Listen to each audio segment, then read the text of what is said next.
नमस्कार दोस्तों, स्वागत है आपका मेरे चैनल कॉमिक्स लाइफ में।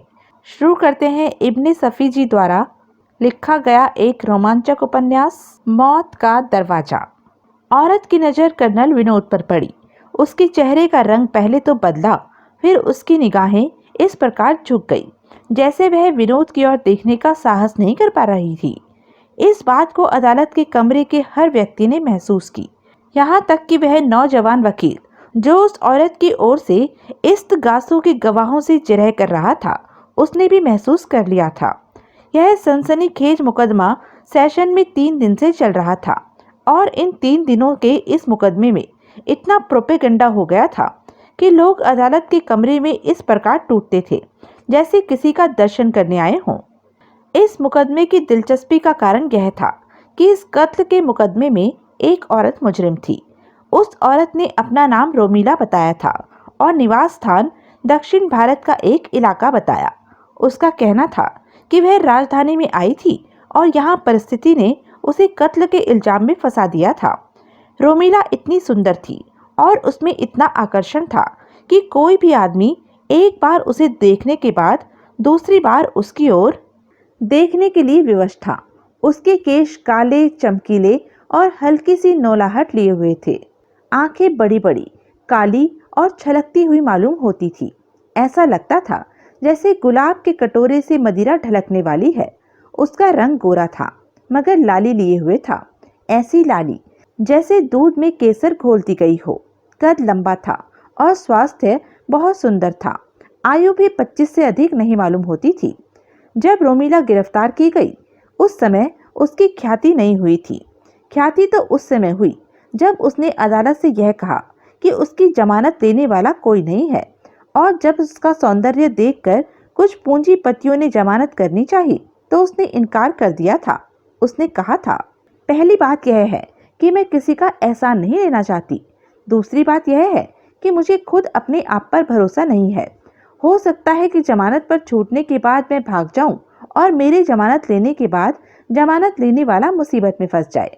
और जब उससे उसके खानदान वालों के बारे में पूछगछ की गई तो उसने कहा था, मैं संसार में बिल्कुल अकेली हूँ।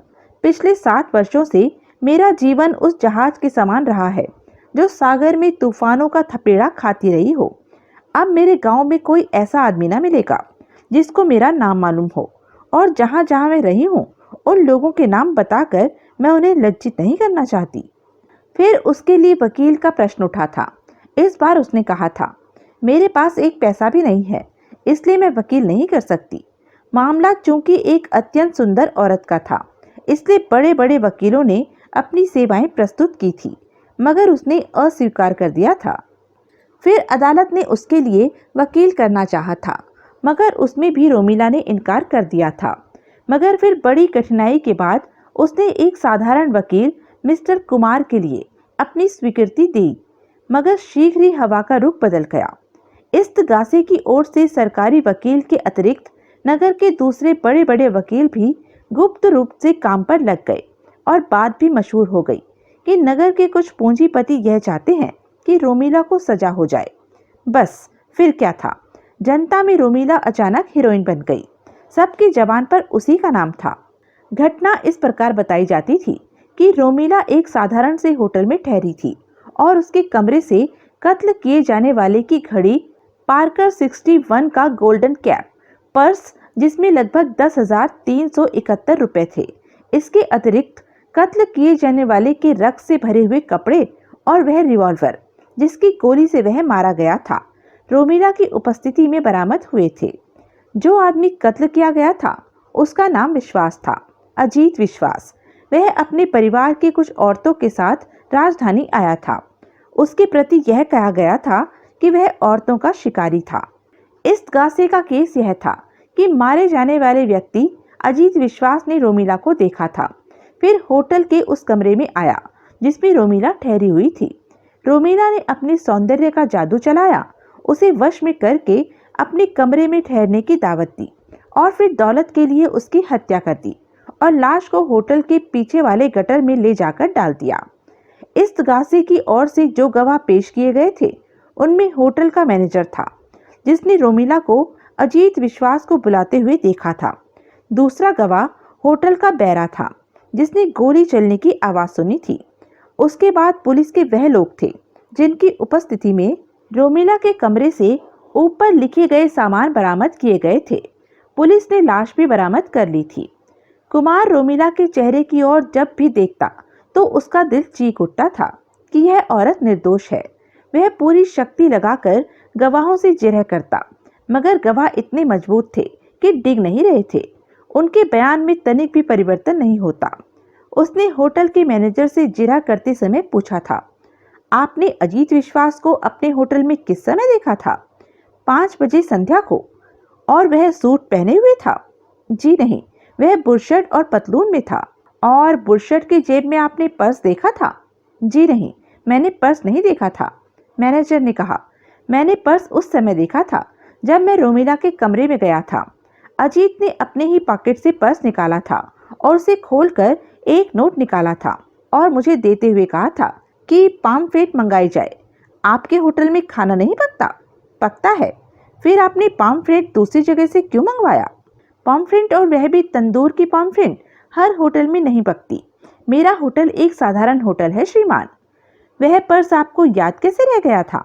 इसलिए कि उस पर्स के ऊपरी भाग पर सोने का मोनोग्राम बना हुआ था, जो एक विशेष बात थी। हर पर्स पर मोनोग्राम नहीं होता। दूसरे बड़े आदमियों के पास रहने वाली हर वस्तु मस्तिष्क पर अपनी छाप छोड़ जाती है। आपने अपने बयान में कहा था कि रोमिला ने अजीत को बुलाया था, और अभी आपने मुझे यह बताया है कि अजीत खुद रोमिला के कमरे की ओर गया था। नहीं जनाब, मैंने यह नहीं कहा कि अजीत खुद रोमिला के कमरे की ओर गया था।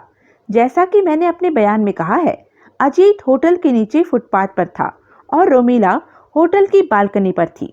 जब दोनों की नजरें मिली तो रोमिला मुस्कुराई, फिर अजीत भी मुस्कुराया। तब रोमिला ने संकेत किया और अजीत रोमिला के पास आया। दोनों में कुछ बातें हुई। फिर अजीत रोमिला के कमरे में गया। आप होटल के मैनेजर हैं? जी हाँ, मगर मुझे तो आप सीआईडी मालूम होते हैं, कुमार ने कहा था। कोई मैनेजर अपने होटल में ठहरने वाले ग्राहकों की जासूसी नहीं करता कि वह कहाँ जा रहा है, क्या कर रहा है, किस प्रकार मुस्कुरा रहा है, कैसे हंस रहा है।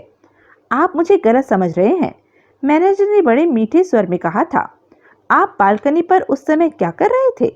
मैं पहले भी अपने बयान में यह कह चुका हूँ कि मेरा होटल बहुत मामूली है। ऐसे होटल में कुमारी रोमिला जैसी सुंदर लड़की और प्रकट में अमीर लड़की का आकर ठहरना आश्चर्य में डालने वाली बात थी। इसलिए मैं उनकी ओर आकृष्ट हुए बिना न रह सका। मेरा ध्येय उनकी जासूसी करना नहीं था, मगर स्वाभाविक जिज्ञासा का ही नाम जासूसी है। तो फिर मुझे कुछ नहीं कहना है। मैं उनके कमरे में जाता, मगर उनकी बालकनी पर नीचे झांकते हुए देखकर ठहर गया था। आप रोमिला के कमरे में क्यों जाने वाले थे? कुमार ने पूछा था। कुमारी रोमिला ने यह कहा था कि उनके पास रुपए नहीं है, उनका मनी ऑर्डर आने वाला है। मैं उनसे यह कहने जाने वाला था कि अगर वह 10-20 में अपना काम चला सकती हैं तो मैं दे सकता हूँ। आपने अपने बयान में यह नहीं कहा था? कहा था, सरकारी वकील ने उठकर कहा था। क्या यह बात सच है? कुमार ने पलटकर रोमिला से पूछा था। रोमिला के चेहरे पर विचित्र प्रकार की कठोरता फैली हुई थी। उसने होठ भींचकर उत्तर दिया था, हाँ, यह सच है। और ठीक उसी समय कर्नल विनोद कैप्टन हमीद के साथ अदालत के उस कमरे में दाखिल हुआ था। रोमिला की निगाहें विनोद पर पड़ी थी और जब उसकी नजरें उठी तो तमाम लोग मुड़ मुड़कर उधर ही देखने लगे थे। कुमार ने भी मुड़कर देखा था। विनोद और हमीद कमरे में दाखिल होते ही अदालत के सम्मान में जरा सा झुके थे और फिर वहीं खड़े रह गए थे, इसलिए कि बैठने के लिए स्थान नहीं था। रोमिला के चेहरे का रंग बदल गया था और ऐसा लग रहा था जैसे वह बराबर विनोद की ओर देखना चाहती है, मगर देखने का साहस नहीं हो रहा है। कोई नया सवाल? सरकारी वकील की आवाज गूंजी। जी नहीं, कुमार ने रूखे स्वर में कहा। वह भी शायद विनोद को देखकर कुछ सोच में पड़ गया था। 1 बज रहा था, इसलिए लंच तक के लिए कार्यवाही मुलतवी हो गई। जज की आज्ञा पाकर कुमार रोमिला के पास आया और दांत जमाकर बोला, क्या तुम सचमुच फांसी पर चढ़ना चाहती हो? फांसी हो या सम्मान के साथ मुक्ति, मगर मैं झूठ नहीं बोल सकती। क्या यह सच है कि तुम अजीत को देखकर मुस्कुराई थी? हो सकता है उस समय मेरे चेहरे पर मुस्कुराहट रही हो। और अजीत तुम्हारे कमरे में भी आया था? हाँ। कितनी देर ठहरा था? 10 मिनट। क्या बातें हुई थी? कोई खास बात नहीं, वह मेरी प्रशंसा कर रहा था। क्या उसने नोट निकालकर पम्फलेट मंगवाया था? हाँ। तुमने उसे रोका क्यों नहीं? मैं समझी थी कि वह उसे अपने साथ ले जाएगा। फिर वह किस ओर से गया? पिछले दरवाजे की उन सीढ़ियों से जो उस गली में जाती हैं जहां गटर है। मैं क्या करूं? कुमार ने अपना माथा रगड़ते हुए कहा। तुमने खुद अपने गले में फांसी का फंदा डाल लिया है। अब तुमको कोई नहीं बचा सकता। बचा सकता है? रोमिला ने मुस्कुराकर कहा। कौन? भगवान, जज और कर्नल विनोद। ओह हाँ, याद आया। तुम कर्नल विनोद को देखकर कुछ घबरा सी गई थी। मैं घबराई नहीं थी, बल्कि खुश हुई थी। आप जाकर उनसे मिल लीजिए। और बस, अब मैं कुछ नहीं कहना चाहती। अदालत का कमरा लगभग खाली हो चुका था। लंच के समय अपराधी अदालत के कमरे से निकलकर दालान में आ जाते थे और उनके मिलने जुलने वाले मित्र या संबंधी उन्हें कुछ खिलाते पिलाते हैं। कांस्टेबल भी मानवता के विचार से कुछ नहीं बोलते, मगर रोमिला के साथ यह नहीं किया गया था। अगर वह बरामदे में लाई जाती तो फिर उसे निकट से देखने के लिए इतनी भीड़ एकत्रित होती कि पुलिस को लाठीचार्ज करना पड़ता। इसलिए लंच के समय वह बरामदे में नहीं लाई जाती थी। अदालत के कमरे में ही रखी जाती थी और दरवाजे बंद कर दिए जाते थे। फिर भी लोग शीशों से उचक उचक कर देखने की कोशिश करते थे। कुमार कमरे से बाहर निकला। उसने चारों ओर नजर दौड़ाई। कुछ दूरी पर उसे विनोद और हमीद नजर आए, जो एक कार के निकट खड़े आपस में बातें कर रहे थे। कुमार लपका और विनोद के निकट पहुंचकर बोला, ओह कर्नल साहब, आपको देखकर मेरी जान में जान आ गई।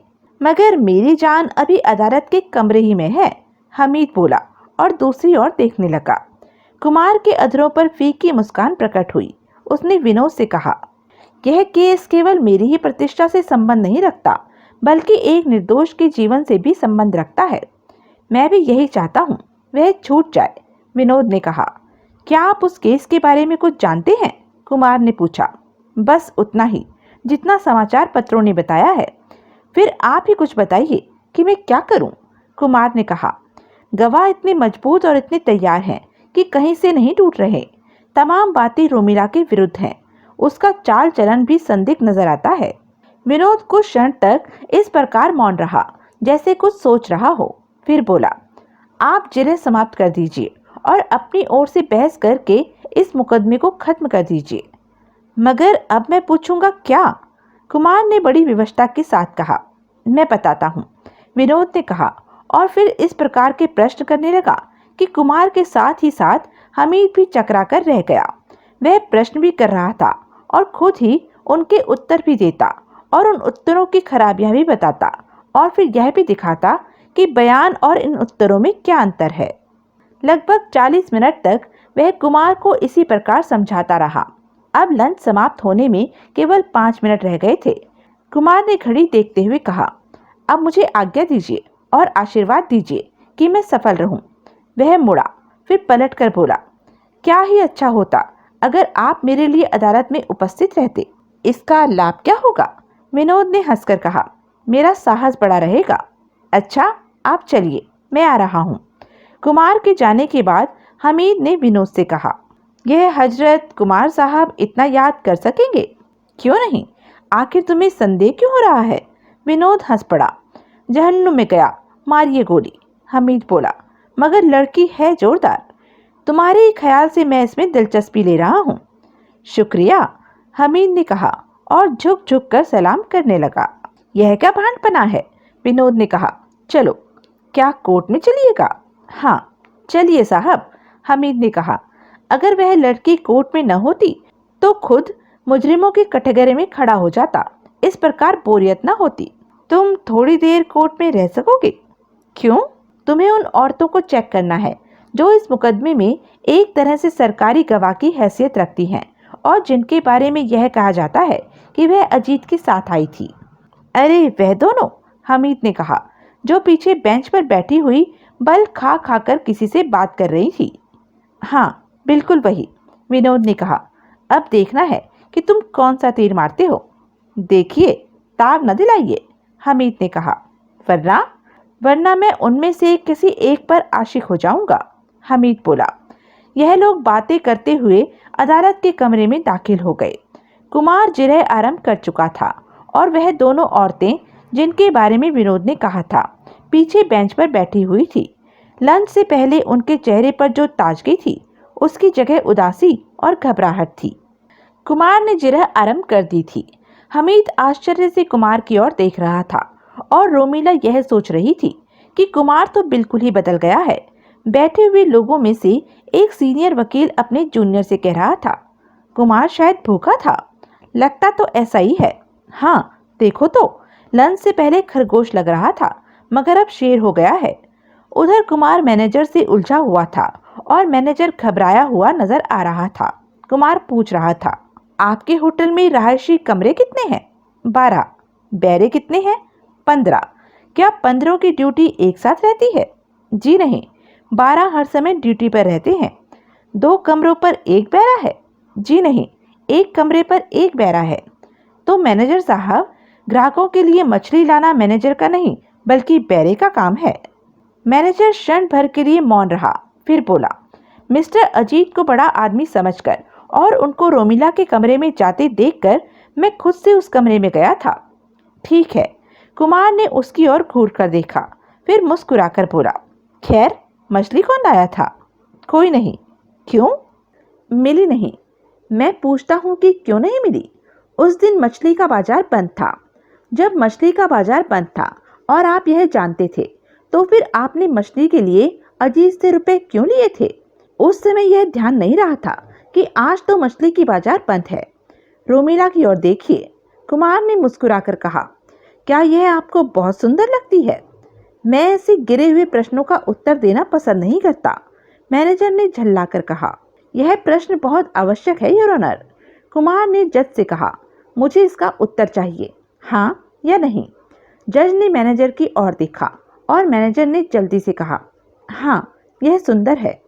सुंदर औरतों को देखकर आपके मन में कैसे भाव उत्पन्न होते हैं? बस यही कि वह सुंदर है। अच्छा, अगर सुंदर औरत किसी बड़े घराने की हो तो क्या आप उससे विवाह करने के बारे में सोचेंगे? जी नहीं, मैनेजर ने कहा। अर्थात आपके मन में किसी प्रकार का भाव उत्पन्न नहीं होगा, कुमार ने कहा। जी हाँ। तो फिर रोमिला को देखने के बाद आपकी जिज्ञासा क्यों भड़क उठी थी? आप क्यों बालकनी पर गए थे? क्यों यह देखने और जानने की कोशिश करते रहे कि वह क्या कर रही है? बोलिए, उत्तर दीजिए। मैनेजर ललाट से पसीने पोंछने लगा। उत्तर दीजिए, कुमार ने गरज कर कहा। दूसरा प्रश्न कीजिए, जज ने कहा। यस योर ऑनर, कुमार ने कहा और मैनेजर की ओर मुड़ा। हाँ मैनेजर साहब, अब मैं अंतिम प्रश्न करूंगा। आप बालकनी पर थे? जी हाँ। आप नीचे झांक रहे थे? जी नहीं, मैं केवल खड़ा था। तो क्या ऊपर की ओर देख रहे थे? जी नहीं, मैं रोमिला की ओर देख रहा था। और रोमिला आपकी ओर देख रही थी? जी नहीं, वह बालकनी से नीचे की ओर देख रही थी। आप रोमिला के बिल्कुल निकट ही खड़े थे ना? जी नहीं, मैं उससे 10 गज की दूरी पर था। और रोमिला बालकनी पर कोहनियां टेके हुए, हथेलियों पर अपने गाल रखे हुए कुछ सोच रही थी? जी नहीं, वह पेट के बल बालकनी का सहारा लिए हुए झुकी थी। तो देखिए, नक्शा इस प्रकार बना। आप रोमिला से 10 गज की दूरी पर थे और वह पेट के बल बालकनी पर झुकी थी। आप सीधे खड़े रोमिला की ओर देख रहे थे। अब यह बताइए कि उसका चेहरा उठा हुआ था या झुका हुआ था? झुका हुआ था। तो फिर आपने उसकी मुस्कुराहट कैसे देखी? मैनेजर एक बार फिर घबरा गया। ठहरिए, मैं आपकी घबराहट दूर कर देता हूँ, कुमार ने कहा। क्योंकि वह बिल्कुल झुकी हुई नहीं थी, इसलिए उसके चेहरे की झलक दिख रही थी। जी हाँ, मैनेजर ने जल्दी से कहा। और हाथ के संकेत से अजीत को बुला रही थी? जी नहीं, आंख के इशारे से बुला रही थी। बहुत अच्छे, कुमार ने कहा। आंख का इशारा आप ऐसी स्थिति में देख रहे थे जब संकेत करने वाले की आंखें आपके सामने नहीं थी। एक बात अभी आपने कहा है कि आप बालकनी पर सीधे खड़े थे। जी हाँ, और अजीत उस बालकनी के सामने दूसरी बालकनी पर खड़ा था? जी नहीं, अजीत मेरे होटल की बालकनी के नीचे फुटपाथ पर खड़ा था। तो फिर आपको यह कैसे मालूम हुआ कि नीचे अजीत है, जबकि आपने नीचे देखा ही नहीं। जब वह ऊपर आया तब मैंने सोचा कि शायद वह अजीत ही रहा होगा। इसका मतलब यह हुआ कि आपको उस समय यह सही तौर पर नहीं मालूम था कि वह अजीत ही है जिसे रोमिला संकेत से बुला रही है। जी हाँ, अर्थात यह भी संभव है कि रोमिला ने किसी दूसरे को बुलाया हो या किसी को बुलाया ही ना हो। जी हाँ, संभव है। शुक्रिया मैनेजर साहब, कुमार ने कहा और विजेताओं के समान चारों ओर देखने लगा। वाह बेतोते, हमीद बड़बड़ाया। दोनों औरतें जो पास ही थी चौंक कर हमीद की ओर देखने लगी। हमीद बड़बड़ा रहा था, मालूम होता है कि इश्तहारी दवा खाकर आया है। सूरत देखिए, जैसे सूखा हारी का रोगी डोंगरे का बाला अमृत पीकर मोटा हो गया है। उनमें से एक मुस्कुरा पड़ी, मगर फौरन ही गहरा सन्नाटा छा गया, इसलिए कि कुमार ने बैरे से जिरा आरंभ कर दी थी। तुम्हारा नाम? करमदीन। मुसलमान हो? शब्बे रात में आतिशबाजियां छोड़ते हो? जी हाँ। पटाखा कैसे बोलता है? धाएं से। अच्छा मियाँ करमदीन, मेरे पास इसका प्रमाण मौजूद है कि तुम डाकू थे। तुम्हारे पास एक रिवॉल्वर था, उसी से डरा धमका कर तुम लोगों से रुपए वसूल किया करते थे। यह बिल्कुल झूठ है सरकार, मैंने कभी बंदूक पिस्तौल की शक्ल तक नहीं देखी। ओह, पिस्तौल बंदूक चलाने वाला उसकी शक्ल कब देखता है? गोली तो चलाते थे। वकील साहब, गोली चलाना तो बड़ी बात है, मैंने तो उस रात को छोड़कर कभी गोली चलने की आवाज़ भी नहीं सुनी थी। करमदीन, कुमार ने गरज कर कहा, जब तुमने कभी गोली चलने की आवाज़ नहीं सुनी थी तो फिर तुमने अपने बयान में यह क्यों नहीं कहा कि तुमने धमाके की आवाज़ सुनी थी? तुमने अपने बयान में साफ साफ कहा है कि तुमने रिवॉल्वर के गोली चलने की आवाज़ सुनी। मेरा मतलब यही था साहब कि मैंने धमाके की आवाज़ सुनी थी। तब तो संभव है वह बम फटा हो या किसी की शादी का गोला दागा गया हो। यह भी हो सकता है कि कोई बड़ा सा गड्ढा छोड़ा गया हो। करमदीन मौन रहा। अच्छा यह बताओ कि तुम रोमिला के कमरे के दरवाजे से कान लगाए खड़े क्या सुन रहे थे? नहीं सरकार, मैं काफ़ी दूर था, बालकोनी के कोने पर। गप लड़ा रहे थे किसी से? नहीं, मैं अकेला था। तुम्हें यह कैसे पता चला कि रोमिला ही के कमरे से धमाके की आवाज़ आई है? करमदीन मौन रहा। योर ऑनर, कुमार थोड़ा सा झुका। अब मैं केवल PW नंबर 4 इंस्पेक्टर आसिफ से कुछ प्रश्न करूंगा। आसिफ ने बड़े गर्व से विनोद की ओर देखा और गर्दन अकड़ाई। कुमार मुस्कुराया, फिर कहने लगा, आप यह जानते हैं कि 10 दोषी छूट जाएं तो छूट जाएं, मगर किसी निर्दोष को दंड न मिले। यह कानून का बुनियादी सिद्धांत है। वकील साहब, आसिफ ने कहा, मैं कानून का महत्व जानने नहीं आया हूँ। मैं ऐसा साहस भी नहीं कर सकता, कुमार ने कहा। खैर, यह बताइए कि आपने कब तलाशी ली थी? कत्ल के 12 घंटे बाद, अर्थात दिन में लगभग 1 बजे। जब आप रोमिला के कमरे में दाखिल हुए थे तो रोमिला नाच रही थी, गा रही थी? रोमिला अपने कमरे में मौजूद नहीं थी। तो आपने गैर कानूनी तौर पर कमरे का ताला तोड़ा था और कमरे में दाखिल हुए थे? नहीं, कमरे का दरवाज़ा खुला हुआ था। आपके दाखिल होने के कितनी देर बाद रोमिला आई थी? लगभग 5 मिनट बाद। और आपने उसे फौरन हिरासत में ले लिया था? जी हाँ। तमाम सामान आपको बाथरूम में मिला था? जी नहीं, पर्स और पार्कर 51 रोमिला के तकिए के नीचे था और रिवॉल्वर, अटैची, खून में डूबे हुए कपड़े बाथरूम में मिले थे। आपने एक मजबूर औरत की अटैची जबरदस्ती खोलकर उसमें से एक रिवॉल्वर फर्जी तौर पर बरामद किया। कुमार दांत पर दांत जमाकर बोला। अटैची भी खुली हुई थी, आसिफ ने कहा।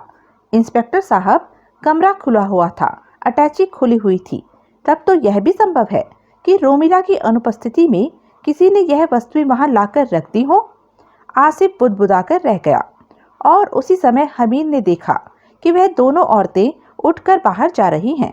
वह भी बाहर निकला और फिर उसे यह देखकर आश्चर्य हुआ कि जिस कार के पास वह लंच के समय विनोद से खड़ा बातें कर रहा था, उसी कार में वह दोनों बैठ रही थी। शायद विनोद उस कार के पास बिना कारण ही खड़ा नहीं था। अब कठिनाई यह थी कि किस प्रकार उन औरतों को अपनी ओर आकृष्ट किया जाए। विनोद ने उनका पीछा करने को कहा था, मगर हमीद सोच रहा था कि केवल पीछा करने से क्या बात बन सकती है। अधिक से अधिक यही मालूम हो सकेगा कि यह कहाँ रहती हैं, इनके नाम क्या हैं, अजीत विश्वास से इनका क्या संबंध है, बस इसके अतिरिक्त और क्या मालूम हो सकता है। मगर इस समय पीछा करने के अतिरिक्त और किसी काम का अवसर भी नहीं था, इसलिए उसने मोटरसाइकिल संभाली और कार के पीछे लग गया। विनोद के लिए उसने कार छोड़ दी थी, जो कि मोटरसाइकिल से ही आया था और विनोद से पहले ही आया था, इसलिए विनोद अकेला ही कार से आया था। पीछा अधिक देर तक जारी न रह सका, इसलिए कि कार इलेक्शनों के सामने रुक गई। उनमें से जो कार ड्राइव कर रही थी, उसने नीचे उतरकर दरवाजा बंद किया, लॉक किया और दूसरी औरत को लिए हुए होटल में दाखिल हो गई। आरक्षणों में मैनेजर से लेकर साधारण बैरे तक सभी हमीद को भली भांति जानते थे। जब हमीद भी अंदर पहुंचा तो सभी चौंक पड़े। हमीद एक मेज पर बैठ गया और एक बैरे को संकेत से बुलाकर पूछा, दूसरे नंबर के कैबिन में किसकी ड्यूटी है? नंबर 14, बैरे ने कहा। उसे मेरे पास भेजो। अच्छा साहब, बैरा कहकर चला गया। और जब 14 नंबर वाला उसके पास आया तो हमीद ने कहा, कैबिन नंबर 2 वाली औरतों के नाम मालूम करो और यह भी पता लगाओ कि वह इस समय क्या बातें कर रही हैं, और हाँ, मेरे लिए कॉफ़ी और सैंडविच भिजवा दो। बैरा मुस्कुराता हुआ चला गया। कॉफ़ी आ गई और हमीद चुस्कियाँ लेने लगा, मगर उसकी निगाहें कैबिन 2 पर लगी हुई थी। वह देख रहा था कि बैरा बार बार अंदर बाहर आ जा रहा है। थोड़ी देर बाद उसने आकर हमीद से कहा, साहब, उसमें से जो बहुत गोरी है उसका नाम रेनू है और उससे हल्के रंग वाली का नाम नलिनी है। दोनों यह बातें कर रही हैं कि अगर रोमिला ने हत्या नहीं की तो फिर किसने कत्ल किया। वह सुनील के नाम के किसी आदमी की प्रतीक्षा कर रही हैं, जिसने उनसे यही मिलने का वायदा किया है। सुनील को वह लोग अदालत के कमरे में ही छोड़ आई हैं। शाबाश, हमीद ने कहा, यह लो तुम्हारा इनाम। इसके बाद हमीद उठा, केबिन के पास आकर खखारा और फिर पर्दा उठाकर बोला, अगर मैं गलती नहीं कर रहा हूँ तो आपका नाम रेनू है और आप नलिनी हैं। दोनों औरतें उसे आश्चर्य से देखने लगी। रेनू की अवस्था 24-25 वर्ष की थी, मगर नलिनी 20 से कम ही आयु की मालूम पड़ती थी। दोनों ही सुंदर थी, मगर रेनू बहुत ही अभिमानी और अपने को लिए दिए रहने वाली औरत मालूम देती थी। इसमें आश्चर्य करने की कोई बात नहीं है, हमीद ने कहा। मुझे मिस्टर सुनील ने भेजा है। मैं अदालत के कमरे से सीधा यहीं आया हूँ। शायद आप लोगों को याद होगा कि अदालत के कमरे में मैं आप ही लोगों के पास था। क्या सुनील से आपकी जान पहचान है? रेनू ने पूछा। जान पहचान? हमीद ने आश्चर्य के साथ कहा, अरे हम दोनों पुराने साथी हैं, घनिष्ठ मित्र। उन्होंने क्या कहा है? रेनू ने पूछा। यह तो मैं भूल गया, हमीद ने कहा। क्या बात हुई? रेनू ने त्योरियां चढ़ाकर कहा, कोई बात नहीं हुई, बस भूल गया। हमीद ने मूर्खों के भाव में कहा, वह शायद यहाँ आने वाले थे और इसी संबंध में कुछ कहा था, मगर तीर निशाने पर नहीं बैठा, बल्कि उल्टा हमीद की खोपड़ी के पार हो गया, इसलिए कि दूसरे ही क्षण सुनील पर्दा हटाकर अंदर दाखिल हुआ। सुनील 35-36 वर्ष का एक स्वस्थ और सुंदर युवक था। उंगलियों में बहुमूल्य अंगूठियां जगमगा रही थी। शरीर पर बेहतरीन सूट था। चेहरे से यह मालूम होता था जैसे अभी तो एक कत्ल करके आ रहा है। क्यों मिस्टर? सुनील ने पूछा। बात तो सच है, हमीद ने कहा। वह समझ गया था कि आने वाला युवक सुनील ही है। दूसरा कोई होता तो नर्वस होकर भाग गया होता, मगर हमीद की ढिठाई प्रशंसनीय थी। वह उसी प्रकार खड़ा मुस्कुराता रहा। तुमको शर्म नहीं आती? रेनू ने उसकी ओर घूरते हुए कहा। परसों आई थी, हमीद ने कहा। अब रोज रोज थोड़ी ही आएगी। सुनील का चेहरा पहले ही लाल हो गया था और अब हमीद की निर्लज्जता देखकर वह तो मारने मरने पर तैयार नजर आने लगा था। बिगड़ कर बोला, ए मिस्टर, शायद तुम मुझे जानते नहीं, उठाकर बाहर फेंक दूंगा। भला चाहते हो तो चुपचाप यहाँ से चल दो। अच्छा डार्लिंग सोनी उर्फ सुनील, हमीद ने कहा। अब एक्टिंग समाप्त। अब यह बताओ कि तुम इतने दिनों से यहाँ आए हो, मगर मुझे खबर तक नहीं थी। शायद इन लोगों के कारण तुमने मुझे सूचित करना उचित नहीं समझा। क्या बक रहे हो?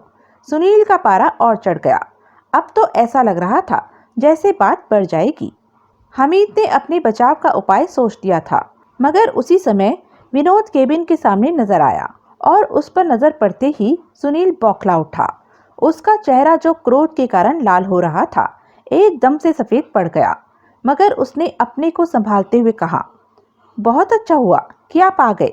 जरा देखिए, पता नहीं यह कौन साहब हैं। यहाँ आकर इन औरतों से कह रहे थे कि मैं इनका बचपन का साथी हूँ, जबकि मैं इन्हें पहचानता तक नहीं। यह कैप्टन हमीद है, विनोद ने शुष्क स्वर में कहा। फिर हमीद की ओर मुड़कर बोला, चलो जल्दी करो। हमीद दुम दबाए केबिन से बाहर निकल गया। सुनील और दोनों औरतें चकित दृष्टि से हमीद को जाते देख रही थी और हमीद के कानों में सुनील की आवाज़ पड़ रही थी। वह कह रहा था, यह कर्नल विनोद था। अभी कोर्ट में मेरा इसका परिचय हुआ था और वहां से हम दोनों साथ ही साथ चले थे। संसार का अत्यंत बुद्धिमान, जीनियस, मगर बहुत ही खतरनाक आदमी है। सुनिए, वह आपके बारे में क्या कह रहा है। हमीद ने धीरे से कहा। तुम्हारे सामने मुझे फ्रॉड तो नहीं समझता, विनोद ने कहा। वह बड़े अच्छे मूड में नजर आ रहा था। क्या रहा? हमीद ने पूछा। कुमार ने जिरह और बहस दोनों ही समाप्त कर दी। शायद परसों फैसला सुना दिया जाएगा। मगर यह कुमार भी विचित्र आदमी है। ऐसा रट्टू तो आज तक मैंने नहीं देखा था। आपने उसे जो कुछ बताया था उसे उसने एक एक शब्द करके दोहरा दिया, हमीद ने कहा।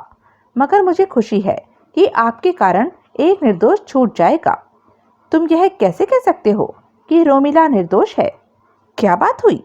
हमीद ने आश्चर्य के साथ कहा। वह निर्दोष न होती तो फिर आप उसे बचाने की कोशिश क्यों करते? कभी कभी ऐसा भी होता है कि चार को गिरफ्तार करने के लिए एक को बचाना पड़ता है। इसकी भी संभावना है? हमीद ने पूछा। संसार में किस वस्तु की संभावना नहीं है? विनोद ने कुछ सोचते हुए कहा। दोनों बातें करते हुए बाहर आ चुके थे। संध्या हो रही थी और मलगजे अंधेरी की चादर पर हल्के नीले रंग का प्रकाश अपना प्रतिबिंब डाल रहा था। हमीद ने अपनी मोटरसाइकिल संभाली। क्या बात है? विनोद ने कहा। आज कहीं तफरी करने नहीं जाओगे?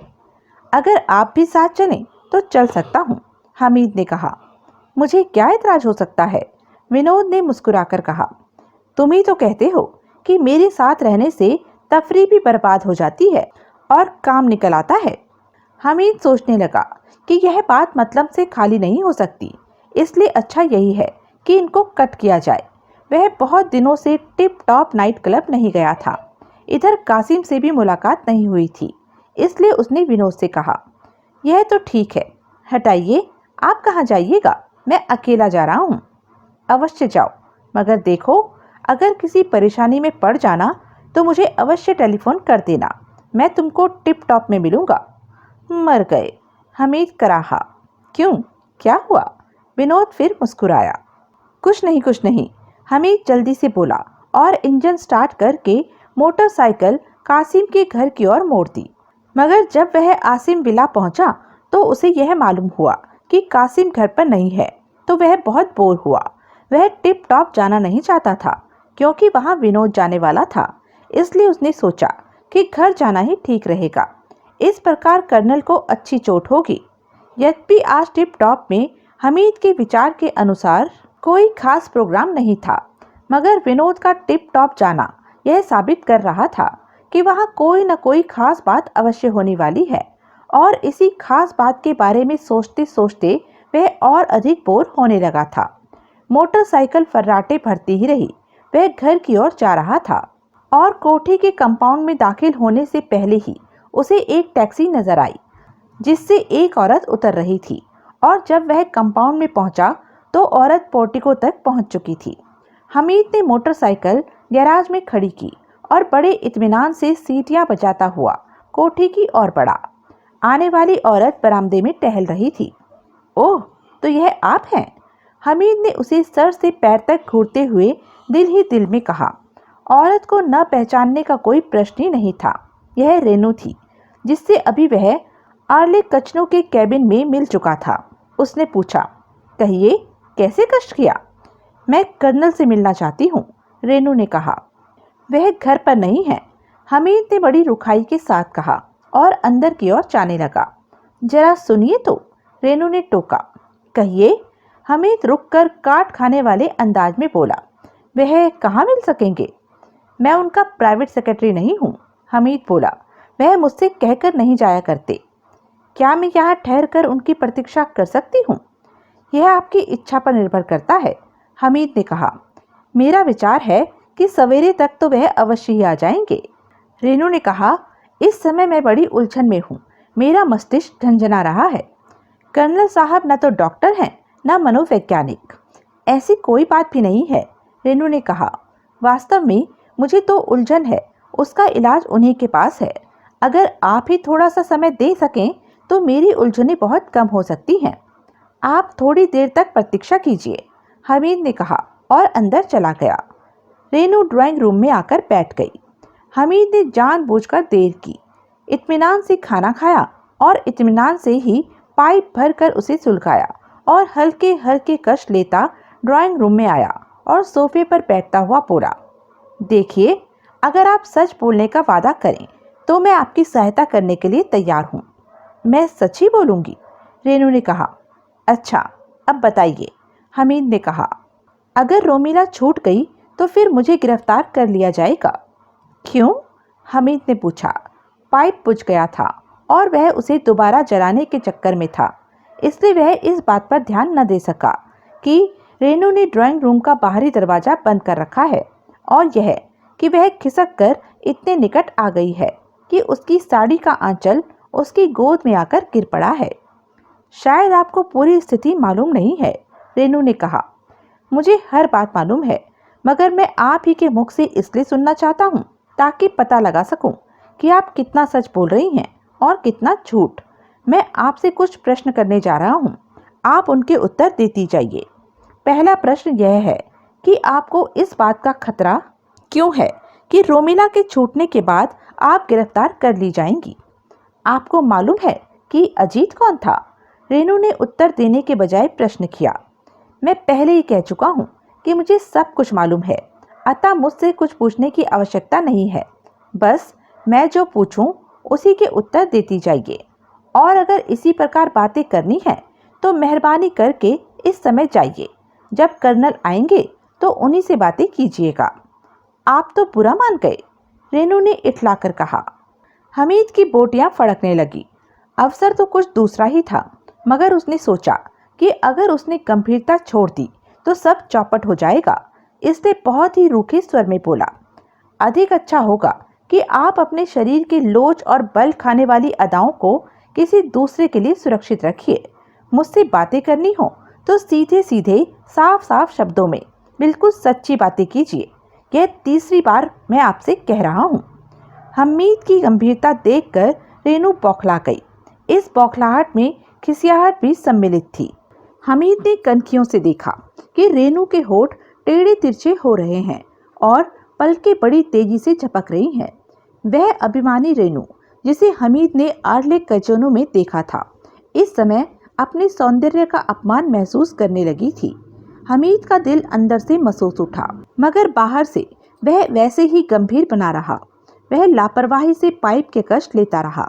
अचानक रेनू ने अपनी आंखें पोंछी और भर्राए हुए स्वर में बोली, अजीत से मेरा विवाह होने वाला था, बल्कि यह कहना अधिक उचित है कि मेरा विवाह उसके साथ हो चुका था।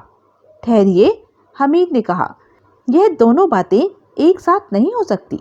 इनमें एक ही बात सच हो सकती है। हम लोग अधिक धार्मिक नहीं, इसलिए रीति रिवाज का विचार किए बिना यह निश्चय किया गया था कि हम लोग मैरिज कोर्ट में जाकर रजिस्ट्रेट करा लें। मगर अजीत ने रजिस्ट्री से एक दिन पहले यह इच्छा प्रकट की कि वह मुझे भारतीय परंपरा की दुल्हन देखना चाहता है, अर्थात फूलों की सेज हो, मसहरी के चारों ओर फूलों की दीवार हो और मैं रेशमी लाल जोड़ा पहनकर छुई मुई बनकर बैठी रहूं, और तब वह आकर प्यार से मेरा घूंघट उठाए। और इतनी रोमांटिक कहानी सुनने से मेरा मैदा खराब हो जाया करता है। हमीद ने बात काट कर तीखे स्वर में कहा, इसलिए जल्दी से इसे समाप्त कीजिए। मैंने अजीत की इच्छा स्वीकार कर ली, रेनू झेंपती हुई बोली। वह रात मेरे जीवन की सबसे सुंदर रात थी। ठहरिए, हमीद ने कहा, जरा विवरण के साथ अपनी नानियों, दादियों, चाचियों, फूफियों और मौसियों के बारे में बताइए। आगे पीछे कोई नहीं है, रेनू ने कहा। कुछ वर्ष पहले अचानक मेरे पिता का देहांत हो गया था। वह आसाम में टी प्लांटेशन बोर्ड के डायरेक्टर थे। कितना छोड़कर मरे थे? 5,000 के 5 वर्ष के 3 फिक्स डिपॉजिट हैं, 7.5 लाख नगद, 3 कोठियां, 2 कारें। लगे हाथों मुर्गियों की संख्या भी बता दीजिए, हमीद ने जलकर कहा। जब आप इतने बड़े आदमी की लड़की हैं और तनहा वारिस भी हैं, तो फिर इस प्रकार क्यों धक्के खाती फिर रही हैं? यही तो बता रही थी, रेनू ने कहा। हाँ, तो मैं यह कह रही थी कि मैंने अजीत के इच्छा अनुसार सारा प्रबंध किया। आपने प्रबंध खुद किया या किसी दूसरे से कराया था? खुद मैंने नौकरों की सहायता से किया था, रेनू बोली। जब अजीत आया था तो आप अकेली थी? नहीं, दरवाजे पर नौकर इत्यादि मौजूद थे। ठीक है, फिर क्या हुआ? अजीत आया, मैंने धड़कते हुए दिल के साथ उसकी आहट सुनी, मगर मेरा घूंघट उठाने के बजाय वह मसहरी पर इस प्रकार आ गिरा कि उसका सर मेरे कदमों पर था। मैं घबरा गई। वह करा रहा था। मैंने उसे उठाना चाहा, मगर उठा न सकी। फिर उससे पूछा कि क्या बात है, तो उसने कहा कि वह बहुत परेशानी में फंस गया है। उससे एक भयानक जुर्म हो गया है और उस जुर्म को छिपाने के लिए उसे 50,000 रुपयों की आवश्यकता है। उसने गिड़गिड़ा कर कहा था, रेनू डार्लिंग, मुझे बचा लो। मुझे मौत के दरवाजे पर लाकर खड़ा कर दिया गया है और अंदर ढकेलने की कोशिश की जा रही है। उसका संबंध किस फिल्म कंपनी से था? हमीद ने पूछा। रेनू इस प्रकार उछली जैसे किसी ने सुई चुभो दी हो। वह आंखें फाड़ती हुई हमीद को देखती रही, फिर ठंडी सांस भरकर बोली, आपको सचमुच सब कुछ मालूम है? मेरा तुमसे मजाक का कोई संबंध नहीं है, हमीद ने कहा। मैं सब कुछ जानता हूँ और मुझे यह भी मालूम है कि अब तक तुमने जो कुछ बताया है उसमें कहाँ कहाँ झूठ है। वास्तव में हमीद को कुछ नहीं मालूम था। उसने अजीत का जो डायलॉग दोहराया था वह उसे बिल्कुल फिल्मी डायलॉग मालूम हुआ था। इसलिए उसने पूछा था कि अजीत का संबंध किस फिल्म कंपनी से था। वह उसने एक पौवा मारा था, मगर तीर निशाने पर बैठ गया था। नहीं, मैंने आपसे एक बात भी गलत नहीं कहा है, रेनू ने कहा। यह सच है कि उसके सर पर फिल्म सवार थी।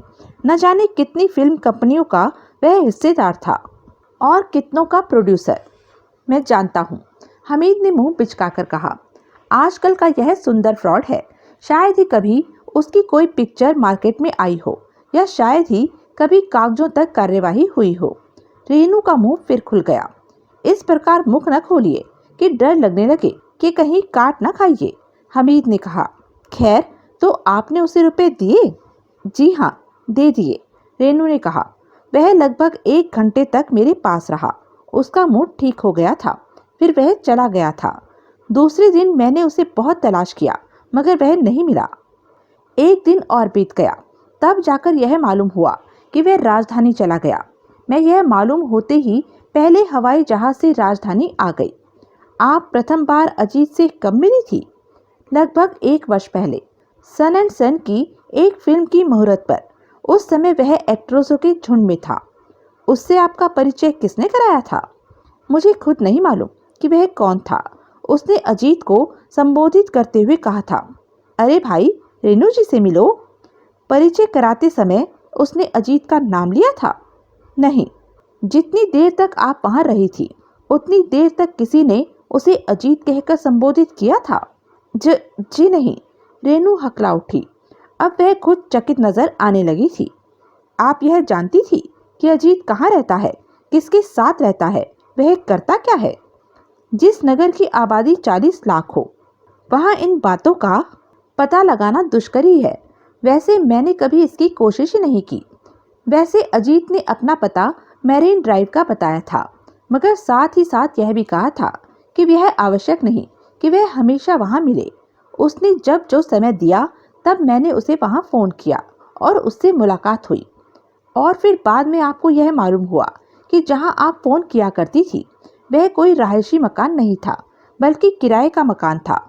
और जो किराएदार उसमें रहा करते थे उसमें अजीत नाम का कोई आदमी नहीं था। और फिर बाद में पुराने किराएदारों की जगह उनमें नए किराएदार आ गए थे, है ना? हमीद बात समाप्त करते हुए उसे घूरने लगा। रेनू की आंखें फैल गई थी और होठ इस प्रकार कांप रहे थे जैसे तेज तूफान में वृक्षों की पत्तियां। उसे पूरा विश्वास हो गया था कि हमीद उसके और अजीत के बारे में पूरी जानकारी रखता है।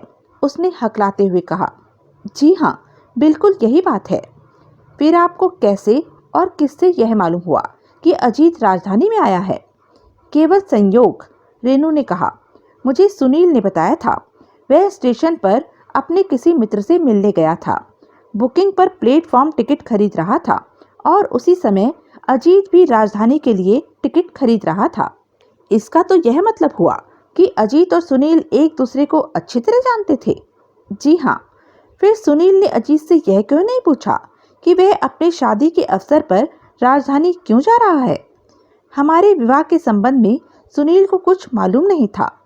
सुनील से आपका क्या संबंध है? हमीद ने पूछा। क्या केवल यही कि वह आपकी सहेली का प्रियतम है या कुछ और भी? रेनू मौन रही। हमीद ने फिर कहा, कोई बात नहीं। इंसान के जीवन में ऐसे अवसर भी आते हैं जब उसे यह सोचना पड़ता है कि उसने जो कुछ किया था वह गलत था या सही। आज की सोसाइटी में कार बदल दी जाती है और कभी कभी सेकंड हैंड कार से काम चलाना पड़ता है। मेरे विचार से आज के युग में प्रीतम और प्रियतमा की हैसियत कार से अधिक नहीं है। जब दिल चाहा बदल दिया। इतना ही इशारा काफी है कि किसी जमाने में सुनील अजीत का प्रतिद्वंदी था और इधर कुछ दिनों से नलिनी आपकी प्रतिद्वंदी बन गई है। नहीं, ऐसा नहीं है, रेनू ने कहा। आप शायद मेरी बात के दूसरे भाग से इनकार कर रही हैं, है ना? जी हाँ। अर्थात नलिनी आपकी प्रतिद्वंदी नहीं है, मगर सुनील अजीत का प्रतिद्वंदी था। जी हाँ, रेनू ने कहा। अच्छा, फिर क्या हुआ? हमीद ने पूछा और पाइप की राख झाड़कर उसमें तंबाकू भरने लगा। फिर पाइप सुलगाया और 2-3 हल्के हल्के कश लेकर रेनू की ओर देखने लगा। मैंने नलिनी से कहा और सुनील के साथ हम लोग यहाँ आ गए। पता लगाना मुश्किल था, मगर यहाँ भी सुनील ने ही सहायता की। एक दिन संध्या को उसने बताया कि अजीत उस होटल की ओर जाता हुआ देखा गया है। सुनील ने यह भी कहा था कि संभव है इस समय भी वह उसी होटल में मौजूद हो। फिर हम लोग उसी समय होटल की ओर भागे। होटल पहुंचने से कुछ इधर ही नलिनी और सुनील उतर गए और मैं अकेली वहां पहुंच गई। यह किस होटल की बात है? हमीद ने पूछा। होटल रुबानो, रेनू ने कहा, जो रॉक्सी के सामने है। रॉक्सी, जिसके पीछे गटर में अजीत की लाश मिली थी। रुबानो बहुत बड़ा होटल है। वहां मैंने चार्ट देखा, नाम लिखे हुए थे। उनमें एक नाम तीसरे फ्लोर पर ए विश्वास का भी था। मुझे संदेह हुआ कि यह नाम अजीत ही का हो सकता है। देखने में कोई हर्ज नहीं था, इसलिए मैं तीसरे फ्लोर के उस कमरे में पहुंची। वहां अजीत मौजूद था और वह कमरे में अकेला नहीं था। हमीद ने मुस्कुराकर कहा। रेनू एक बार फिर बौखला गई। उसने हकलाते हुए कहा, जी हाँ, वह अकेला नहीं था। उसके साथ 3 आदमी थे और वह तीनों इस नगर के प्रसिद्ध पूंजीपति थे। यह बात मुझे नहीं मालूम थी, हमीद ने कहा। आप उन तीनों के नाम मुझे बता सकती हैं? जी हाँ, धनीराम, मूलचंद और जॉर्ज फिनले। हमीद ने तीनों के नाम नोट किए, फिर बोला, हाँ, अब आगे कहिए। अजीत मुझे देखकर मुस्कुराया, फिर उन तीनों से मेरा परिचय कराया, मगर यह नहीं बताया कि मैं उसकी कौन हूँ। मेरा मूड पहले ही से खराब था। उसकी इस लापरवाही ने और क्रोध दिला दिया। मैं यह भी भूल गई कि कुछ और लोग बैठे हैं। मैं उस पर बरस पड़ी, उसे झाड़ती रही, मगर सबसे आश्चर्यजनक बात यह हुई कि मेरी डांट फटकार का ना तो अजीत पर कोई प्रभाव पड़ा, ना उन्हें तीनों ने कोई नोटिस ली, बल्कि वह सब हंसते रहे। अजीत ने केवल इतना ही कहा था कि चूंकि मैं थकी हुई हूँ, इसलिए मुझे आराम की आवश्यकता है, थोड़ा सा ड्रिंक कर लेना चाहिए। फिर वह उन तीनों से मेरे बारे में इस प्रकार बातें करने लगा जैसे मैं सोसाइटी गर्ल भी हूँ और उसकी रखैल भी। और जब उसने खुलकर यह कहा कि केवल उसकी ही नहीं बल्कि उसके 3 साथियों की रात बड़े ऐश से गुजरने वाली है, तो मैं बौखला गई। फिर उसने मेरी ओर देखकर आंख भी मारी। मेरा पारा बिल्कुल चढ़ गया और मैंने यह कह दिया कि वह ऐश वाली रात उसके जीवन में नहीं आएगी। फिर मैं कमरे से बाहर निकल आई। मुझे रोकने की कोशिश की गई, मगर मैंने सबको झड़क दिया। मैं उस जगह आई जहां गाड़ी थी। मैंने सुनील और नलिनी को सारी बातें बताई और वह लोग मुझे लेकर होटल में चले आए। आप यहाँ कहाँ ठहरी हैं? रिट्स में, जो टिप टॉप नाइट क्लब के पास है। ओह, हमीद मन ही मन बुदबुदाया। तो हजरत इसलिए टिप टॉप गए हैं? फिर ऊंची आवाज में बोला, आप लोग बम्बई से यहाँ तक कार से आई हैं, वह कार आपकी है या सुनील की? सुनील की, रेनू ने कहा। सुनील के बारे में आप पूरी तरह जानती हैं? जी हाँ।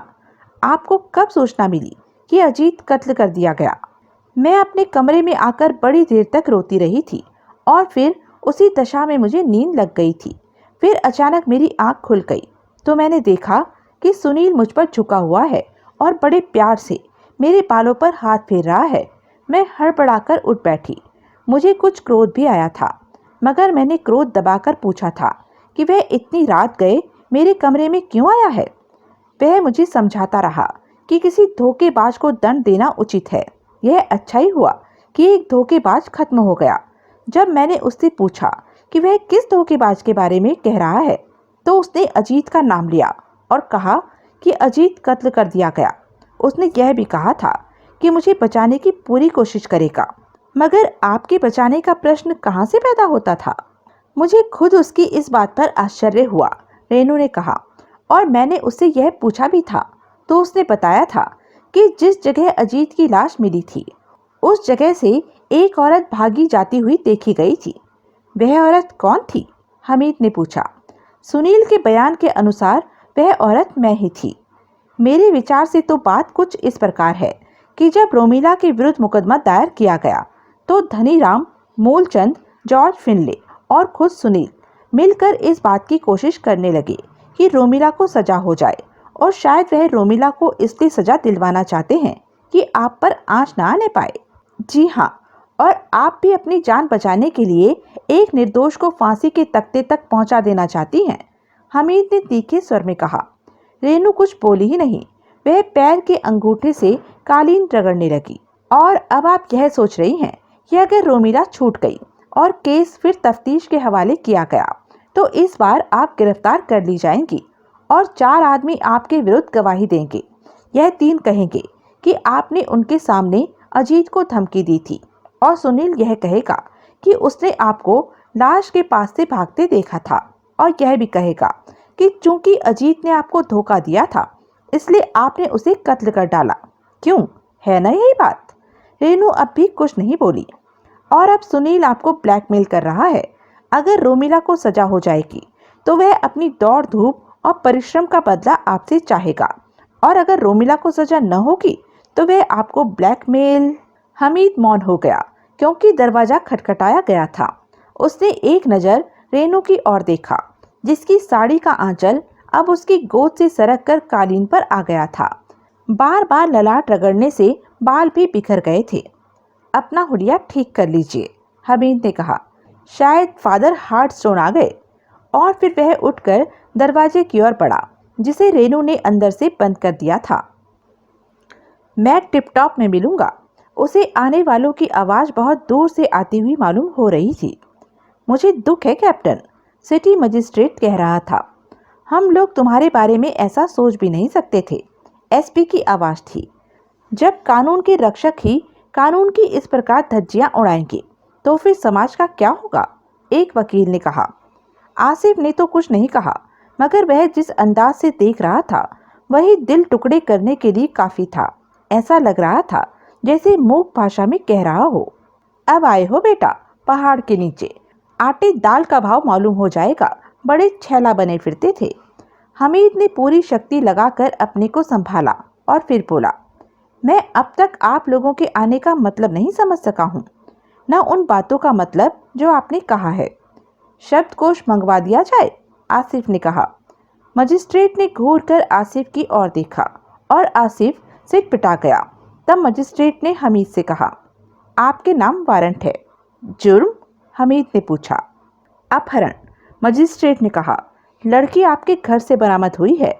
लॉ ऑफ एविडेंस की ओर से 2 गवाह भी मौजूद हैं। मैं कर्नल को फ़ोन करना चाहता हूँ, हमीद ने कहा। क्या कर्नल घर पर नहीं है? एसपी ने पूछा। जी नहीं, वह टिप टॉप नाइट क्लब में है। मजिस्ट्रेट शायद आज्ञा दे देता, मगर एक वकील ने बाधा उत्पन्न की। हुजूर, कानून की नज़र में सब बराबर हैं। मामूली हैसियत के आदमी को इसकी आज्ञा न दी जाती, उसे हथकड़ी लगाकर ले जाया जाता है। हाँ, अगर कैप्टन हमीद चाहें तो अपने निजी वकील से फ़ोन पर बातें कर सकते हैं। हमीद के माथे पर पसीना फूट निकला। अब उसे शक्लें भी धुंधली धुंधली दिखाई दे रही थी और वह खुद जैसे हवा में उड़ रहा था।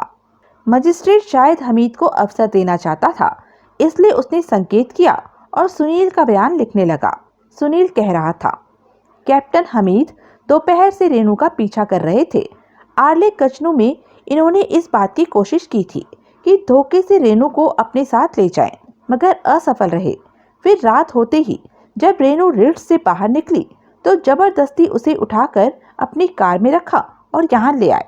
और बात पूरी होने से पहले ही सभी चौंक कर पीछे देखने लगे थे, इसलिए कि विनोद दाखिल हो रहा था। हमीद ने तो कार की घड़घड़ाहट सुनी थी, मगर और लोगों ने या तो घड़घड़ाहट सुनी ही नहीं थी या सुनकर अनसुनी कर दी थी। विनोद के होठों में सिगार दबा हुआ था। चेहरे से मालूम हो रहा था जैसे उसे कोई चिंता नहीं। यह कहना तो गलत होगा कि उसने सिटी मजिस्ट्रेट को नहीं देखा था, मगर जानबूझकर उधर से निगाहें हटाकर आसिफ पर गाड़ दी थी। फिर कुछ कठोर स्वर में बोला, इस समय यहाँ आने का कारण? आसिफ ने उत्तर देने के बजाय मजिस्ट्रेट की ओर संकेत किया। ओह, विनोद ने कहा, आखिर बात क्या है? कैप्टन हमीद के खिलाफ वारंट है, उन पर अपहरण का इल्जाम है। अच्छा, विनोद ने परिहासजनक स्वर में कहा। वारंट रिपोर्ट लिखाने के बाद जारी किया गया है? हाँ, मजिस्ट्रेट ने कहा। रिपोर्ट किसने दर्ज कराई थी? मिस्टर सुनील ने। क्या यह संभव नहीं है कि इस समय आप हमीद की गिरफ्तारी मुलतवी कर दें? यह कैसे हो सकता है कर्नल? सारी बातें सामने हैं। हम जब यहाँ आए तो दरवाज़ा अंदर से बंद था। कैप्टन हमीद ने दरवाज़ा खोला। हमने कुमारी रेनू की वह हालत भी देखी। मैं भी सुनना चाहता हूँ कि कुमारी जी किस दशा में थी। विनोद का स्वर कठोर होता जा रहा था। उनकी साड़ी ढलकी हुई थी, बाल बिखरे हुए थे, जो इस बात के प्रमाण थे कि कैप्टन हमीद ने कुमारी रेनू का हरण बुरी नीयत से किया था। वकील ने कहा, आपके इल्जाम के अनुसार हरण किस समय किया गया? 8 बजे। और अब क्या वक्त है? 11:30। अर्थात 3.5 घंटे तक कैप्टन हमीद रेनू देवी को बेइज्जत करने की कोशिश करते रहे, मगर इन 3.5 घंटों में केवल इस स्टेज तक पहुंच सके कि केवल कुमारी जी के बाल बिखर सके। एसपी बिल्कुल मौन था और मजिस्ट्रेट उस वकील की ओर देख रहा था जो विनोद से उलझा हुआ था। अपहरण करने वाले इतने मूर्ख नहीं हुआ करते कि वे हरण की हुई औरत को ड्राइंग रूम में रखें। यह कोठी बहुत बड़ी है और इसमें सैकड़ों स्थान ऐसे हैं जहां केवल कोठी के रहने वाले ही पहुंच सकते हैं। कैप्टन कुमारी जी को उन्हीं स्थानों में से किसी एक स्थान पर रख सकते थे। इसका उत्तर यह है कि कैप्टन ने जानबूझकर ऐसा किया ताकि उनके विरुद्ध हरण का केस न बन सके। दूसरी सूरत यह भी है कि अगर कैप्टन को यह मालूम होता कि कुमारी रेनू बदचलन नहीं है और अपना सतीत्व नहीं लुटा सकती, तो वह अवश्य आपके कहे हुए स्थानों में से किसी स्थान पर ले जाते। और फिर? वकील ने कहा। अचानक विनोद हंसने लगा। हंसी ऐसी ही थी कि एक क्षण के लिए सभी अवाक रह गए। फिर उसने सिटी मजिस्ट्रेट से पूछा, क्यों जनाब, आपने रेनू से भी यह पूछा कि वह अपनी इच्छा से यहाँ आई है या जबरदस्ती यहाँ लाई गई है? नहीं, मजिस्ट्रेट झोंक में कह गया और फिर वह खुद ही लज्जित नजर आने लगा। आश्चर्य है, विनोद ने बड़े कड़वे स्वर में कहा। इतने बड़े बड़े लोगों और कानून के ज्ञाताओं से ऐसी जबरदस्त गलती, कमाल की बात है। इस गलती के कारण आप लोगों पर 3 प्रकार के अभियोग लगाए जा सकते हैं।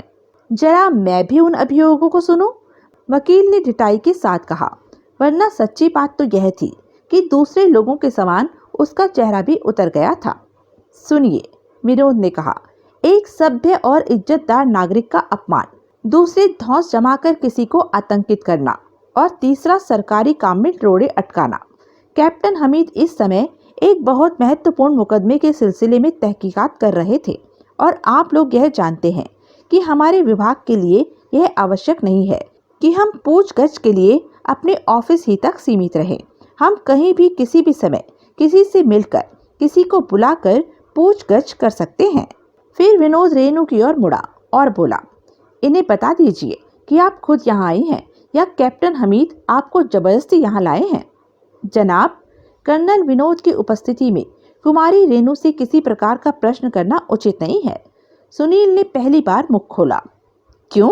मजिस्ट्रेट ने रूखे स्वर में पूछा। कर्नल के डर से हो सकता है कि कुमारी रेणु सच न बोल सके। मैं भी तो मौजूद हूँ, मजिस्ट्रेट ने कहा और फिर रेणु से बोला, आप डरिए नहीं, जो सच्ची बात हो उसे बता दीजिए। एक क्षण के लिए सुनील का चेहरा पीला पड़ गया। वह अत्यंत घबराया हुआ नजर आने लगा था। उसने फिर मुख खोला ही था कि मजिस्ट्रेट ने डांट दिया और उसका मुख बंद हो गया। रेणु ने चारों ओर देखा। ऐसा लग रहा था जैसे किसी बड़ी उलझन में फंसी रहने के बाद उसे अवकाश मिल गया हो। उसने मुड़कर कैप्टन हमीद की ओर देखा, जो दोनों हाथों से सर थामे कभी कर्नल की ओर और कभी उसकी ओर देख रहा था। फिर उसने कहा, मैं यहाँ खुद आई थी, अपनी इच्छा से। मुझे कैप्टन साहब यहाँ नहीं लाए थे। विनोद के नेत्रों से शोरे निकलने लगे। दूसरे लोगों के सर झुक गए। ऐसा लग रहा था जैसे उन्हें काट मार गया हो। फिर मजिस्ट्रेट ने सर उठाकर कहा, मुझे अत्यंत दुख है कर्नल, मैं तुमसे माफ़ी चाहता हूँ। बहरहाल, विनोद ने कहा, किसी न किसी को इसका नतीजा भुगतना पड़ेगा। अब आप लोग जा सकते हैं। फिर उसने मजिस्ट्रेट से कहा, विभाग की ओर से कल बकायदा शिकायत दर्ज करा दी जाएगी। कृपया करके आप अपनी तहरीरी बयान भेज दीजिएगा। जब वह लोग बाहर निकलने लगे तो सुनील ने कहा, रेणु आओ चलें। मैं नहीं जाऊंगी, रेणु ने कहा। हमीद, जो अब तक सर थामे बैठा था, अचानक झपटा और गला फाड़कर चीखा, यू गेट आउट। एक क्षण के लिए सभी बौखला गए थे, मगर इतना साहस किसी में नहीं था कि हमीद से कुछ कहता। वे चुपचाप बाहर निकलते चले गए। विनोद मुंह फेर कर मुस्कुराने लगा। जब हमीद पलटा तो उसकी आंखें चढ़ी हुई थी। क्रोध के कारण वह हाँफ रहा था। मुट्ठियां भिजी हुई थी। बहुत ताव खाए हुए नजर आ रहे हो, विनोद ने कहा। आपका ख्याल था, वरना एक आध का खून कर देता, हमीद किचकिचाकर बोला। विनोद रेणु की ओर मुड़ा और कहने लगा, आपने अपना प्रोग्राम बदल क्यों दिया? क्या मतलब? रेणु के कुछ कहने से पहले ही हमीद बोल पड़ा। मतलब यह है कि यह एक सोची समझी चाल थी। यह रेणु देवी यहाँ इसलिए आई थी कि जब यह उन लोगों के आने की आहट पाएगी, उसी समय चिल्लाना आरंभ कर देगी। वास्तव में तुम्हारी आड़ लेकर जाल मेरे लिए बिछाया गया था। उनका विचार था कि मैं घर पर रहूंगा और जो ड्रामा तुम्हारे साथ स्टेज हुआ था वह मेरे साथ स्टेज होगा। मगर जब उन्हें यह मालूम हुआ कि मैं टिप टॉप में हूँ तो विवश होकर तुम्हारे ही साथ ड्रामा किया गया, विनोद ने कहा। फिर रेणु की ओर मुड़कर बोला, हाँ, आपने बताया नहीं कि आपने प्रोग्राम क्यों बदला? कैप्टन से बातें करने के बाद मुझे यह अनुमान हुआ कि यह सब कुछ जानते हैं और जिस दलदल में मैं फंस गई हूँ उससे यह मुझे निकाल सकते हैं। तो फिर आपने कैप्टन को यह बताया क्यों नहीं कि उनके विरुद्ध यह जाल बिछाया गया है, यह षड्यंत्र रचा गया है? पहले तो मेरा प्रोग्राम यही था जिसकी ओर आपने संकेत किया था, मगर बाद में यह सोचा कि मैं कैप्टन को षड्यंत्र के बारे में बता दूं, किंतु बात की धुन में भूल गई और न बता सकी। प्रोग्राम की रचना आपने ही की थी या किसी दूसरे ने? जिसने बनाया था उसे मैं नहीं जानती। मुझसे तो कहा गया था कि मुझे यह करना है। कब बना था? आज दोपहर से पहले। आपको प्रोग्राम का पता कैसे चला? कोर्ट में मुझे टाइप किया हुआ एक पत्र मिला था जिसमें इस प्लान का पूरा विवरण दर्ज था। पत्र आपको किसने दिया था? मैं उसे नहीं जानती। वह कोई देहाती मालूम होता था। वह पत्र कहाँ है? सुनील के पास। क्या इससे पहले भी आपको इस प्रकार के पत्र इसी ढंग से मिले हैं?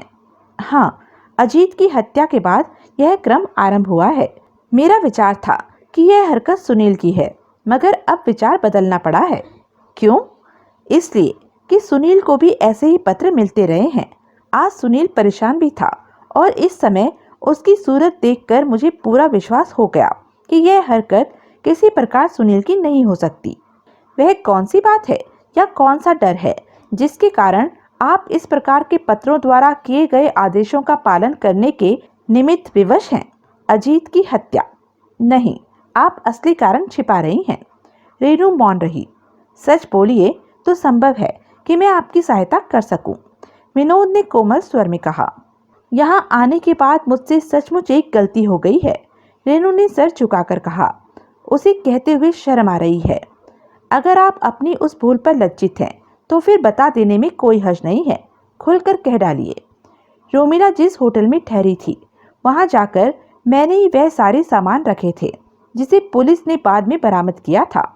ओह, विनोद होठ सिकोड़कर रह गया। मुझे क्या पता था कि वह मेरे लिए जाल बिछाया गया है, इसलिए कि जिस समय मैं यह सब सामान रख रही थी उसी समय किसी पावरफुल कैमरे से मेरे क्लोजअप लिए गए थे। उन चित्रों में एक एक विवरण है। अजीत का पर्स, रिवॉल्वर, पेन, यह सारे सामान रोमिला के कमरे में रखते हुए मैं दिखाई देती हूँ। दिखाई क्या देती हूँ? रखे तो मैंने ही थे। मतलब यह है कि चित्र इसी प्रकार के हैं। आपने क्लोजअप लेने वाले को नहीं देखा था? उस समय मैं इतनी जल्दी में थी कि मेरा दिमाग उस हल्की सी आवाज़ की ओर गया ही नहीं जो कैमरे का बटन दबाने से होती है। मैंने किसी आदमी को नहीं देखा था। रोमिला अपने कमरे से क्यों बाहर आई थी? मैं उस षड्यंत्र में सम्मिलित थी। उससे यह कहलवाया गया था कि होटल रुबानो में अजीत उसकी प्रतीक्षा कर रहा है। किससे कहलवाया गया था? होटल रुबानो का एक बैरा। उसे इस काम के लिए 50 रुपये दिए थे। यह स्कीम किसने तैयार की थी? उसी अज्ञात आदमी ने जिसका पत्र मुझे मिला था। पहला पत्र रात ही में 3 बजे मुझे मिला था। उस पत्र में अजीत की हत्या की सूचना के साथ ही साथ यह एक चेतावनी भी थी कि मैं अजीत की हत्या में फंसाई जा सकती हूँ। दूसरा पत्र सवेरे 7 बजे मिला था जिसमें यह स्कीम नोट थी। आप सुनील के साथ यहाँ से गई क्यों नहीं? विनोद ने अचानक बात मोड़ दी। अब मैं कहीं नहीं जाऊंगी, मैं अब यहीं रहूंगी। यहाँ मेरी इज्जत और जान दोनों ही सुरक्षित रह सकेंगी। विनोद कुछ नहीं बोला। वह कुछ सोचने लगा था, फिर उठा और टेलीफोन पर किसी के नंबर डायल किए। कुछ देर तक बात करता रहा, फिर वापस आकर रेनू से बोला, चलिए, मैंने आपके ठहरने का प्रबंध एम्बेसडर में कर दिया है। इसका विचार रखिएगा कि मेरी आज्ञा के बिना ना आप अपने कमरे में किसी को आने देंगी, ना किसी को बुलाएंगी और ना खुद कमरे से बाहर निकलेंगी। बहुत अच्छा। रेनू उठकर खड़ी हो गई। आपका सामान कहाँ है? विनोद ने पूछा। सामान में कोई आवश्यक वस्तु नहीं है, रेनू ने बड़ी लापरवाही के साथ कहा। 2-4 हजार रुपये हैं जो अटैची में पड़े हैं। ड्राफ्ट मेरे पास है जिन्हें मैं हर वक्त कैश करा सकती हूँ। होटल के मैनेजर से इतना अवश्य कह दीजिएगा कि मुझे जिस वस्तु की आवश्यकता हो उसका प्रबंध कर देगा। विनोद उसके साथ ड्राइंग रूम से बाहर निकला और जब रेनू को एम्बेसडर पहुंचाकर वापस आया तो हमीद सो चुका था, मगर खुद उसकी आंखों में नींद का पता नहीं था। वह स्टडी में गया और अपनी कॉन्फिडेंशियल अलमारी खोली और फाइलों में गुम हो गया। यह फाइल तस्वीरों से भरी थी। तो यह थी अब तक की कहानी। आगे की कहानी जानने के लिए बने रहें मेरे साथ। और हाँ, मेरे चैनल को लाइक, शेयर और सब्सक्राइब करना ना भूलें। और कमेंट करके ज़रूर बताएं कि यह वीडियो आपको कैसा लगा। धन्यवाद।